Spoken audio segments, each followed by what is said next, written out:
Hello and welcome to the GS vault by Sandeep.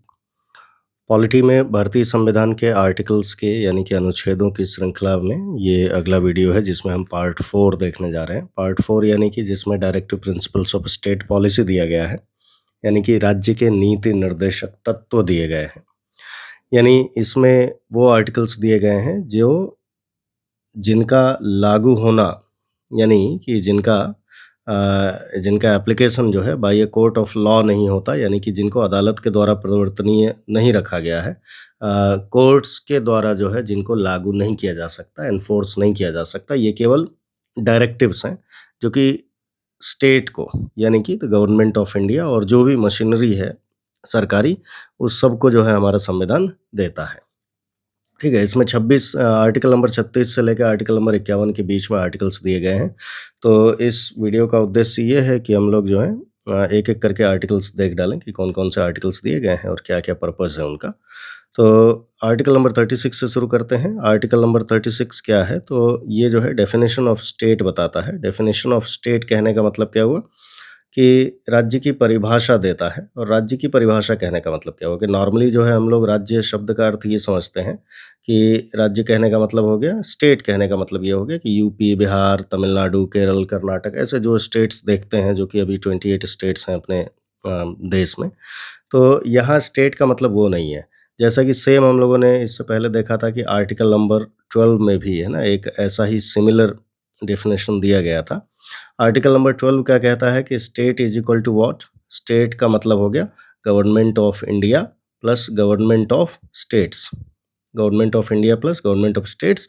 और केवल government of India ही नहीं बल्कि भारत की पार्लियामेंट भी इसमें शामिल होगी। और भारत की पार्लियामेंट के साथ साथ स्टेट्स के भी लेजिस्लेचर्स जो हैं इसमें शामिल होंगे। और इतना ही नहीं, पूरा का पूरा ब्यूरोक्रेसी, चाहे वो सेंट्रल गवर्नमेंट का हो चाहे कि राज्य सरकारों का हो, है ना, नौकरशाही भी इसमें शामिल होगी।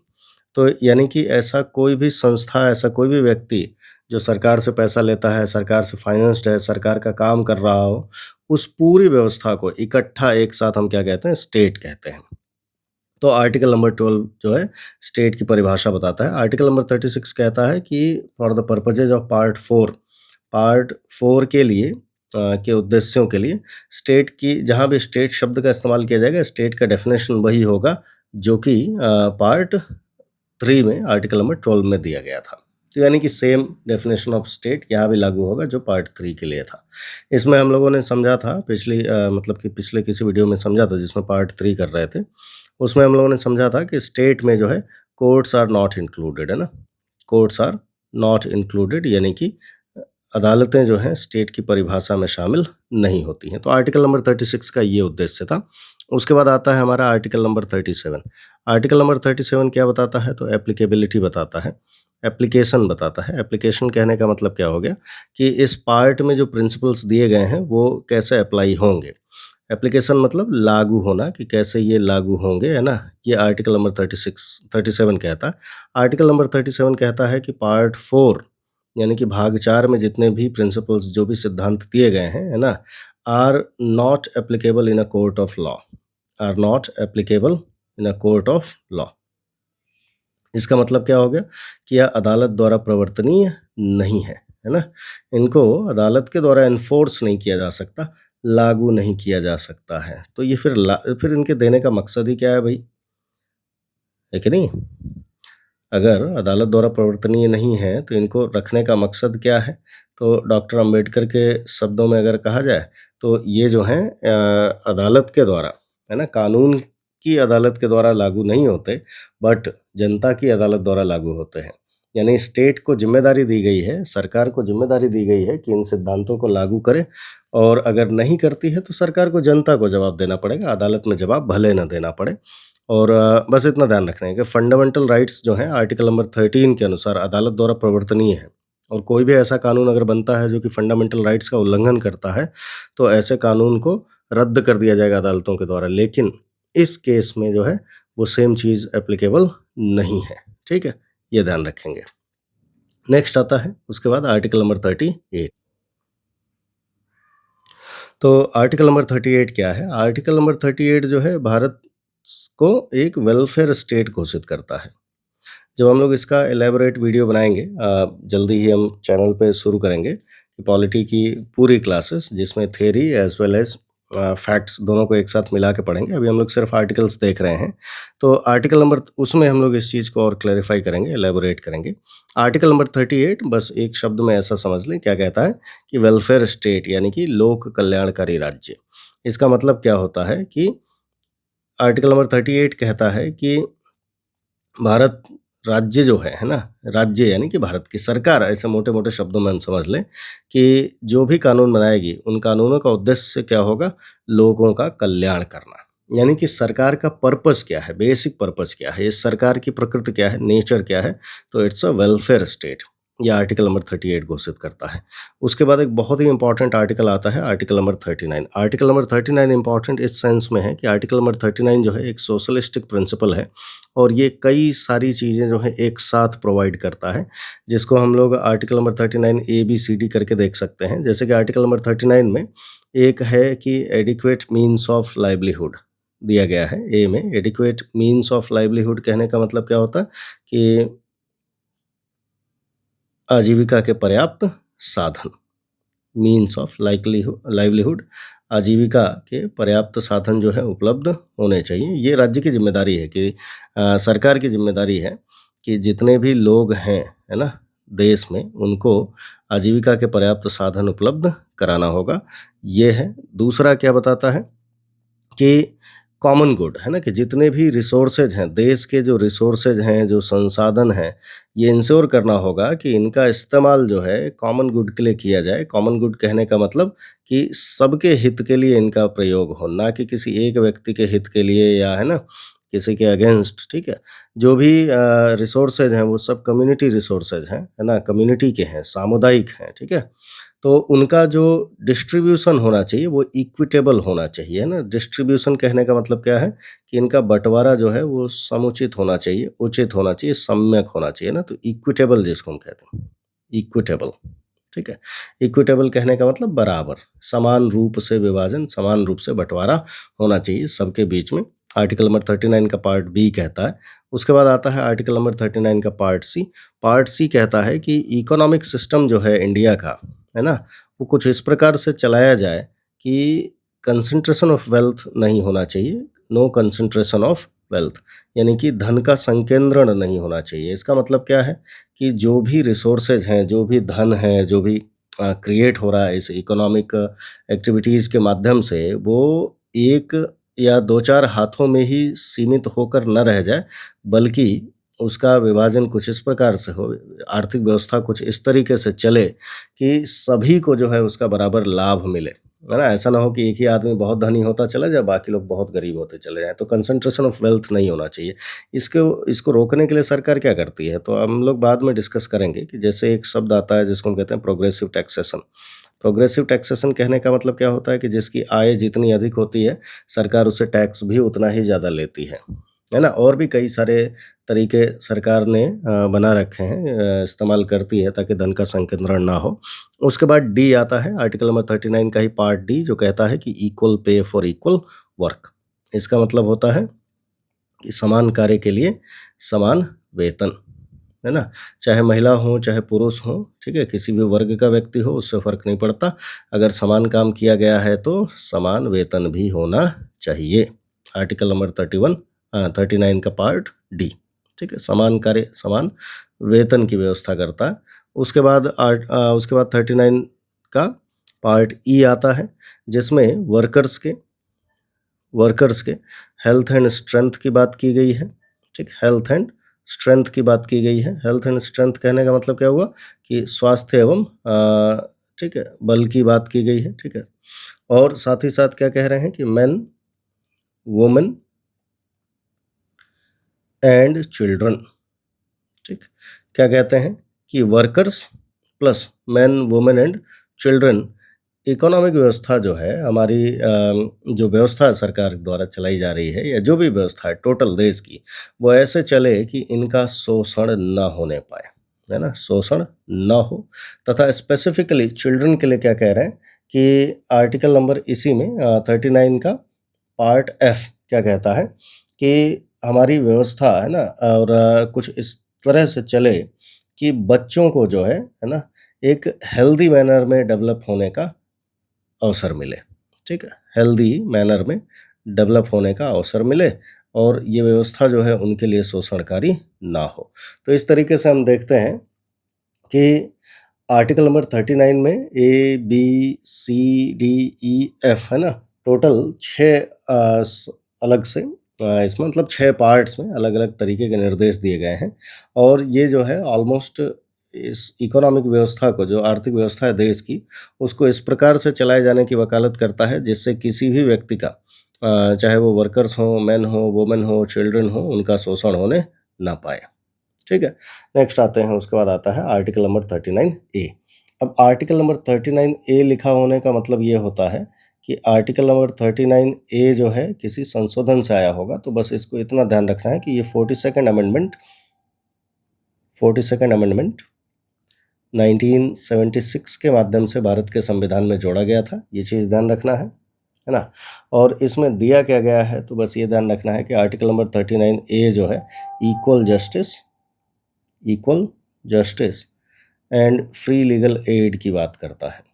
फ्री लीगल एड की बात करता है, यानी कि समान न्याय एवं निशुल्क विधिक सहायता की बात करता है कि न्याय की पहुंच सभी तक बराबर रूप से हो, है ना?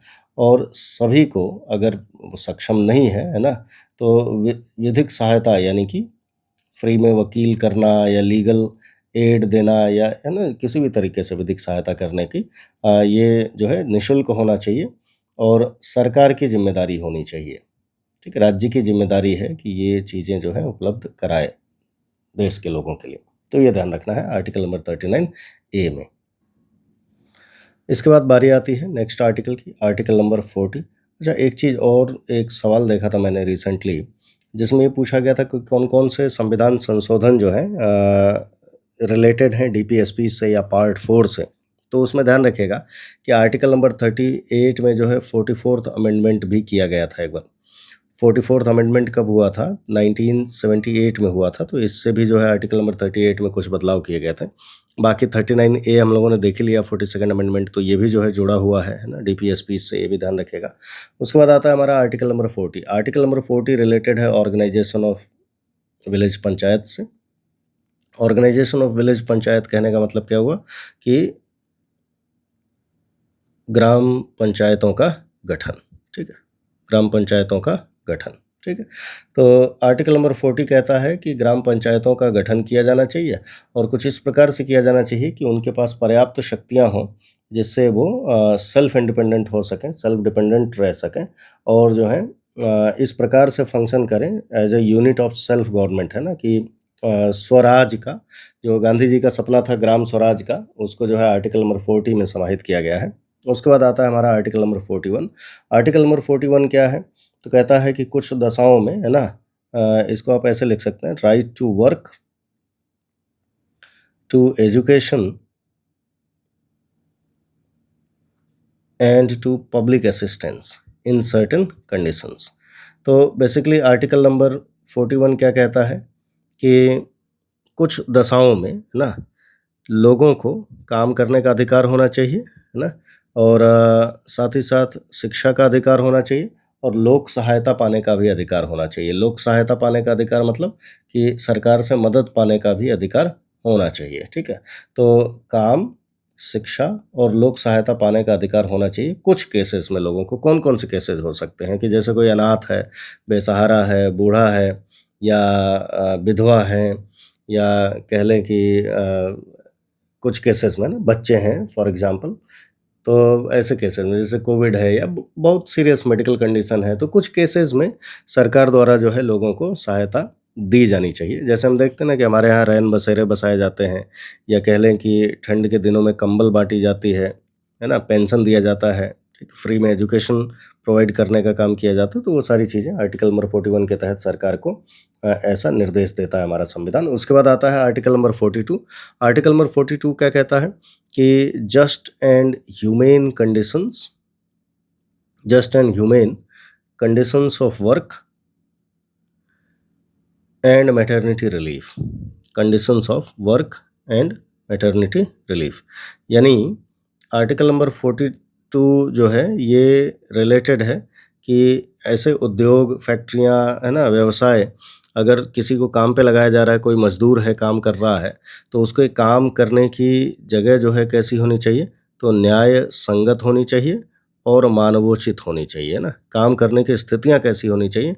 तो न्याय संगत होनी चाहिए और मानवोचित होनी चाहिए। न्याय संगत कहने का मतलब क्या हुआ? कि ऐसा ना हो कि अगर कोई कमज़ोर व्यक्ति है, तो उससे 8 की बजाय 12 घंटा काम करवा लिए, 14 घंटा काम करवा लिए, ये न्याय संगत नहीं है। बराबरी का अधिकार सबको होना चाहिए और मानवोचित स्थितियाँ होनी चाहिए। यानी कि अगर किसी हैज़ार्डस या किसी खतरनाक फैक्ट्री में काम कर रहे हैं, तो भरपूर इक्विपमेंट्स होने चाहिए, बचने की व्यवस्था होनी चाहिए, है ना? और हेल्थ का भी ध्यान रखना होगा, तो इसी को हम मानवोचित कह रहे हैं आर्टिकल नंबर 42 के तहत।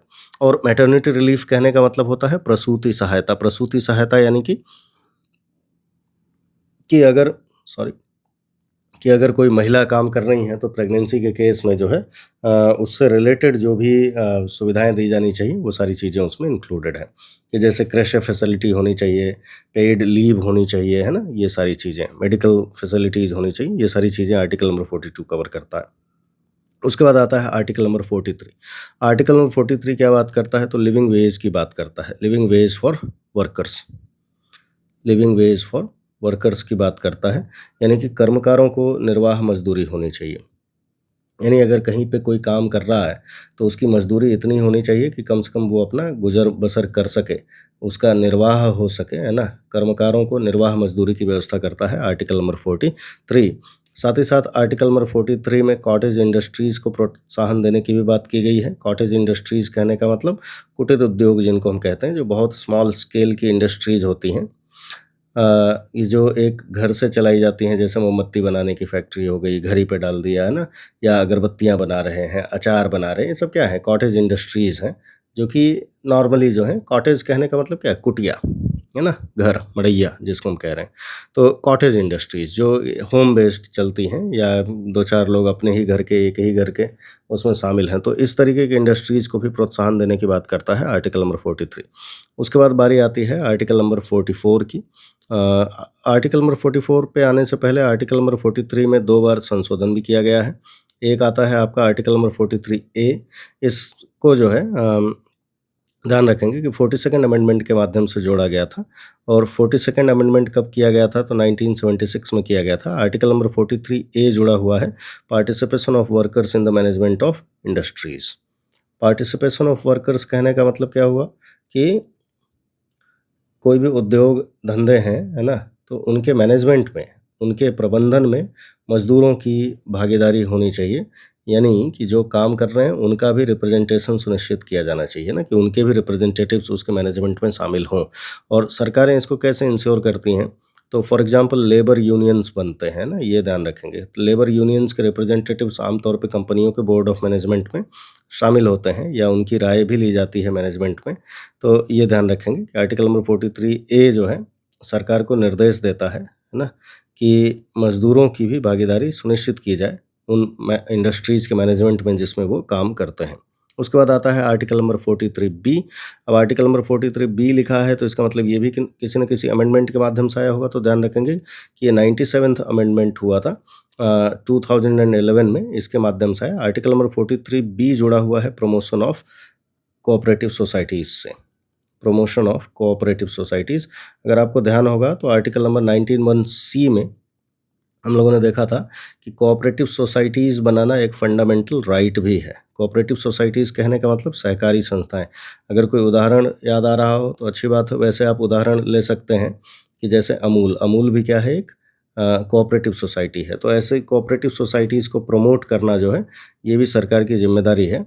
सरकार को निर्देश दिया गया है। उसके बाद आता है आर्टिकल नंबर 44। आर्टिकल नंबर 44 जो है रिलेटेड है यूनिफॉर्म सिविल कोड से। यूनिफॉर्म सिविल कोड जो है बहुत ही बहस का मुद्दा रहा है, अक्सर इस पे सवाल भी आते हैं। तो इसको आप रिसर्च करिएगा, जब हम लोग इसका एक्सटेंसिव वो करेंगे तो उसमें पढ़ेंगे ना, एक्सटेंसिव जब क्लासेस चलेंगी पॉलिटी की, तो उसमें पढ़ेंगे। इसको हम वैसे हिंदी में क्या कह सकते हैं? तो समान सिविल संहिता कहते हैं। उसके बाद बारी आती है आर्टिकल नंबर 45 की। आर्टिकल नंबर 45 एक इम्पॉर्टेंट आर्टिकल है। ये इस आर्टिकल नंबर 45 में भी कई बार संशोधन हो चुका है। कई बार क्या, एक संशोधन जो है जिसके बारे में हम लोग पढ़ेंगे आर्टिकल नंबर 45 रिलेटेड था कि 6 से 14 वर्ष के बच्चे जो हैं, है ना, के बच्चे या कह लें कि बालक हैं ना, children between 6 to 14 years of age, इनको फ्री एंड कंपलसरी एजुकेशन देने की बात की गई थी आर्टिकल नंबर 45 में। फ्री एंड कंपलसरी एजुकेशन देने की बात की गई थी आर्टिकल नंबर 45 में। इसमें एक अमेंडमेंट किया गया, 86th अमेंडमेंट किया गया, और ये कब हुआ तो 2002 में किया गया, 2002 में 86वां संशोधन किया गया, और इसमें जो है चेंज कर दिया गया, इसको चेंज कर दिया गया, और अब ये लिखा गया है कि 0 से लेके 6 ईयर्स तक के बच्चों का को नर्चर करना, अर्ली चाइल्डहुड केयर और एजुकेशन प्रोवाइड करना, है ना, ये भी अब जिम्मेदारी है सरकार की, चाइल्डहुड केयर एंड एजुकेशन। तो इसको एक बार फिर से सुन लो, क्या है। आर्टिकल नंबर 45 में पहले ये प्रोविज़न किया गया था कि जितने भी 6 टू 14 ईयर्स ऑफ चिल्ड्रन हैं, इस एज ग्रुप के जो चिल्ड्रन हैं, उनको फ्री एंड कंपलसरी एजुकेशन यानी कि अनिवार्य एवं निःशुल्क विधिक सहायता दी जाएगी, ऐसा आर्टिकल नंबर 45 में लिखा गया था। और 86th अमेंडमेंट 2002 के माध्यम से हम लोगों ने फंडामेंटल राइट्स पढ़ा था कि आर्टिकल नंबर 21A जोड़ दिया गया, और 6 से 14 वर्ष के बच्चों के लिए फ्री एंड कंपलसरी एजुकेशन एक मौलिक अधिकार बना दिया गया था, फंडामेंटल राइट बना दिया गया था। तो आर्टिकल नंबर 45 का पर्पस तो पूरा हो गया, तो उसका अब इसको रखने का कोई मतलब नहीं था, इसलिए उसको बदल के जो है अब चेंज करके एक नया टारगेट दे दिया गया है कि 0 से 6 साल के बच्चों के लिए अर्ली चाइल्डहुड केयर और एजुकेशन प्रोवाइड करना भी राज्य की जिम्मेदारी है, सरकार की जिम्मेदारी है। उसके बाद बारी आती है आर्टिकल नंबर 46 की। आर्टिकल नंबर 46 जो है गांधीवादी विचारधारा से जुड़ा हुआ है। इसमें जो है SC, ST और अदर वीकर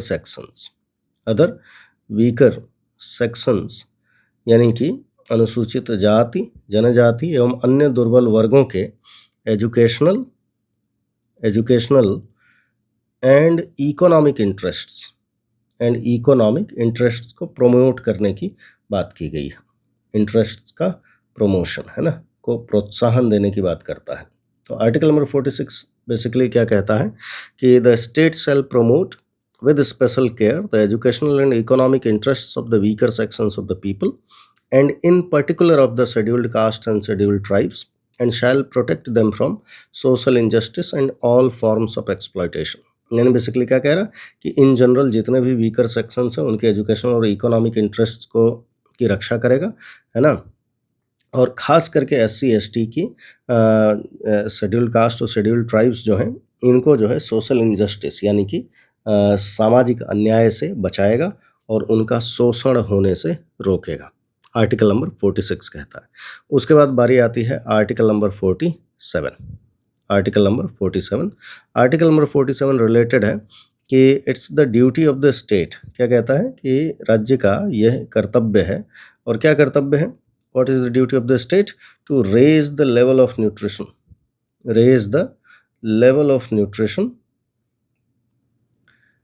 है ना, यानी कि पोषण स्तर को बढ़ाएगा, प्लस स्टैंडर्ड ऑफ लिविंग, लोगों का स्टैंडर्ड ऑफ लिविंग, जीवन स्तर में भी सुधार करने का प्रयास करेगा, है ना। तो ये राज्य की जिम्मेदारी है कि अपने लोगों के लेवल ऑफ न्यूट्रिशन को बढ़ाएगा और साथ ही साथ उनके स्टैंडर्ड ऑफ लिविंग में भी प्रयास करेगा, और इसके लिए इस पर्टिकुलर पर्पस के लिए इंटॉक्सिकेटिंग ड्रिंक्स एंड ड्रग्स को भी बैन किया जा सकता है ना। Intoxicating drinks and drugs can be band.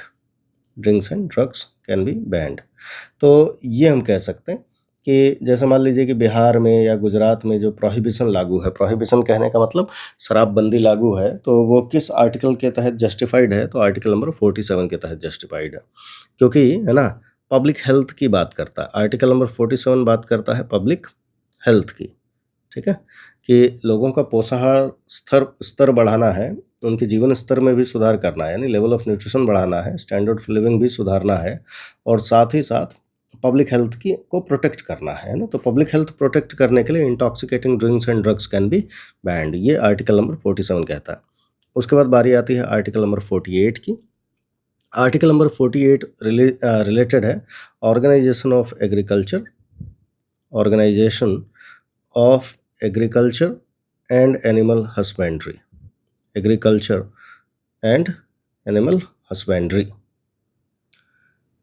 तो एग्रीकल्चर एंड एनिमल हस्बेंड्री कहने का मतलब क्या हुआ कि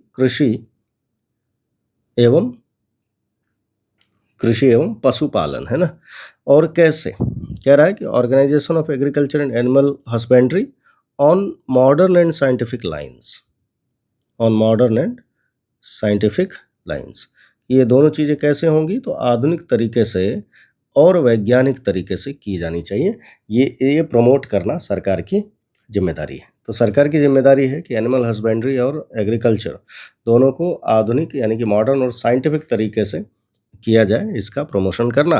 प्लस साथ ही साथ आर्टिकल नंबर 48 ये भी कहता है कि प्रोहिबिशन ऑफ, ये भी ध्यान रखेंगे कि इसमें जो है दुधारू पशुओं की हत्या पर भी प्रतिबंध लगाने का निर्देश दिया गया है। प्रोहिबिशन ऑफ, इसको आप इंग्लिश में कहेंगे prohibition of slaughter of milch animals. Milch animals कहने का मतलब क्या हो गया कि दूध देने वाले जितने भी जानवर हैं, है ना। तो इसमें कैटल आ जाएंगे जिसमें काऊ हो गए, काल्व्स हो गए, है ना। इन सब पशुओं के हत्या पर प्रतिबंध लगाया जा सकता है आर्टिकल नंबर 48 के तहत। तो अपने देश में कई जगहों पे गौ हत्या पर प्रतिबंध लगाया गया है। तो रिलीजियस सेंटिमेंट्स और बाकी चीज़ें तो उससे जुड़ी ही हैं, लेकिन अगर वैसे हम इसको अगर एक कोई कॉन्स्टिट्यूशनल आर्टिकल इसके पीछे का ढूंढे तो आर्टिकल नंबर 48 जो है अलाउ करता है कि दुधारू पशुओं की हत्या पर प्रतिबंध लगाया जा सकता है। उसके बाद आता है article number 48A। Article number 48A related है कि प्रोटेक्शन ऑफ एनवायरनमेंट से, प्रोटेक्शन ऑफ एनवायरनमेंट। और ये भी ध्यान रखेंगे कि अगर हम 48A कह रहे हैं तो इसका मतलब ये भी किसी संशोधन से आया होगा, किसी न किसी अमेंडमेंट से आया होगा। तो ध्यान रखेंगे कि ये 42nd अमेंडमेंट 1976 के माध्यम से किया गया था। उसके बाद बारी आती है आर्टिकल नंबर 49 की। आर्टिकल नंबर 49 रिलेटेड है प्रोटेक्शन ऑफ मॉन्यूमेंट्स, यानी कि जितने भी नेशनल इम्पॉर्टेंस के मॉन्यूमेंट्स हैं, प्लेसेस हैं, ऑब्जेक्ट्स हैं, है ना, उन सब की रक्षा करना भी राज्य की जिम्मेदारी है। Protection of monuments, places and objects of national importance, है ना, आर्टिकल नंबर 49 कह रहा है। तो जैसे ताजमहल हो गया, है ना, लाल किला हो गया, ये इत्यादि चीज़ें जो नेशनल मॉन्यूमेंट्स हैं, इनकी रक्षा करना जो है ये भी सरकार की जिम्मेदारी है, राज्य की जिम्मेदारी है। अच्छा, ये भी ध्यान रखेंगे कि कुछ ऐसे ही सिमिलर निर्देश जो हैं हमें फंडामेंटल ड्यूटीज़ में भी मिलते हैं, वो भी हम लोग अलग से देख लेंगे। उसके बाद आता है आर्टिकल नंबर 50। आर्टिकल नंबर 50 जो है ये रिलेटेड है separation of judiciary from executive. इसका मतलब क्या है कि कार्यपालिका और न्यायपालिका दोनों अलग अलग काम करें, एक दूसरे के कामों में हस्तक्षेप ना करें, है ना। तो जो काम जज का है वो जज ही करे। ऐसी शक्तियां डीएम एसडीएम के पास नहीं होनी चाहिए जो नॉर्मली जज की होनी चाहिए, है ना। तो 1973 से पहले किसी ज़िले का जो डिस्ट्रिक्ट मजिस्ट्रेट होता था, डीएम होता था, उसको कुछ हल्के फुल्के क्राइम्स में ज़मानत देने, अरेस्ट वारंट जारी करने, सर्च वारंट जारी करने, इन सब चीज़ों का भी अधिकार होता था। लेकिन 1973 में सीआरपीसी में सुधार करके ये सारे अधिकार जो हैं समाप्त कर दिए गए, और उसके बाद से अब इस तरीके के ऑर्डर जारी करने का अधिकार केवल जजेस को है, किसी भी ऑफिसर को नहीं है ना। जो नॉन जुडिशियल ऑफिसर हैं उनको इस तरीके का अधिकार नहीं है। तो हम लोग पढ़ेंगे आगे चल के कि सेपरेशन ऑफ पावर जो है एक कॉन्सेप्ट है जिसके तहत सरकार के जो 3 अंग हैं, लेजिस्लेचर, एग्जीक्यूटिव और जुडिशरी, यानी कि कार्यपालिका, विधायिका और न्यायपालिका, उनके अलग अलग शक्तियाँ और उनका सेपरेशन जो है एक महत्वपूर्ण हिस्सा है और हमारे संविधान का बेसिक स्ट्रक्चर भी है। तो उसी को इंश्योर करने के लिए आर्टिकल नंबर 50 निर्देश देता है कि जुडिशरी को एग्जीक्यूटिव से अलग रखा जाएगा। उसके बाद आता है आर्टिकल नंबर 51, लास्ट आर्टिकल है डीपीएसपीस का। आर्टिकल नंबर 51 जो है रिलेटेड है promotion of international peace and security, international peace and security. ठीक है, दुनिया के कुछ बहुत गिने चुने या कह लें कि चुनिंदा संविधानों में से एक है हमारा संविधान, जिसको बनाने वालों ने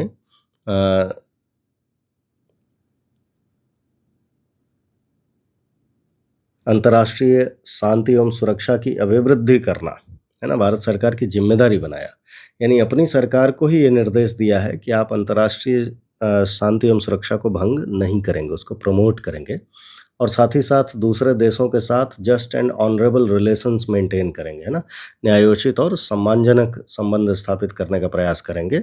और साथ ही साथ क्या करेंगे कि इंटरनेशनल लॉ और जो ट्रीटीज़ होती हैं, संधियाँ होती हैं, जो अंतर्राष्ट्रीय कानून होते हैं, उनके तहत जो ऑब्लिगेशंस आते हैं, उसके प्रति सम्मान दिखाएँगे। और जो अंतर्राष्ट्रीय डिस्प्यूट्स हैं, विवाद हैं, इंटरनेशनल डिस्प्यूट्स हैं, उनको जो है आर्बिट्रेशन या कह लें कि उसमें जो है लड़ाई झगड़ा और आक्रमण और ये सारी चीज़ें न करके क्या करेंगे, उसको कैसे सॉल्व करेंगे, तो थ्रू डायलॉग। तो ये था हमारा पार्ट 4 यानी कि डीपीएसपी से रिलेटेड सेक्शन। इसके बाद नेक्स्ट वीडियो में हम लोग पढ़ेंगे फंडामेंटल ड्यूटीज़, जो कि नॉर्मली शॉर्ट वीडियो होगा, बहुत ज़्यादा उसमें नहीं समझना हमको, और लिखने वाला काम कम ही करेंगे उसमें, बस बेसिक चीज़ें उसमें समझ लेंगे।